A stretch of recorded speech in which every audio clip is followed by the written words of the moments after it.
কার প্রয়োজন কামদেবের? যখন আপনার কাছে আছে একটা ডিস্কো বল আর নাচের মেজে।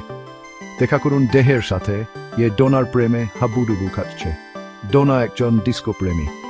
দেহের হাতে আছে ফুল চকলেট, এমনকি গ্রুবি নামের একটা পোষা পাথরও। কিন্তু ডোনা ডিস্কো লাইটের নিচে নাচতে নাচতে সে বেচারা দেখতেই পাচ্ছে না।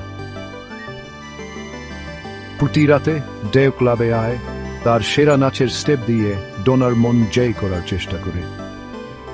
বিয়ের অনুষ্ঠানে বাবার মতো অদ্ভুত নাচের কথা ভাবুন।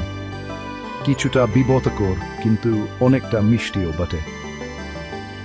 এক রাতে ডোনা দেখল ডেভ নিজের পায়ে থেকে পড়ে গেল, মুখ খুবরে পড়ল। হাসার বদলে ডোনার মনে কিছু একটা অনুভূতি জাগাল। এটা কি প্রেম, নাকি সহানুভূতি আর কিছুটা লজ্জার মিশ্রণ?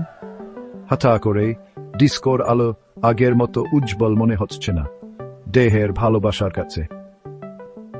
ডোনা ছোট ছোট পিগুলো লক্ষ্য করতে শুরু করল, তার হাসিমাখা মুখ, তার অদ্ভুত নাচের স্টেপ আর তার অবিচল ভালোবাসা। কিছুদিন পরে একটা চমৎকার বিয়ের অনুষ্ঠানে ডেভ অবশেষে ডোনার মন জয় করে ফেলে। শিক্ষাটা কি? সত্যিকারের প্রেম একজন ডিস্কো কুইনকেও ধীরে ধীরে নাচতে বাধ্য করে। ভালো থাকবেন।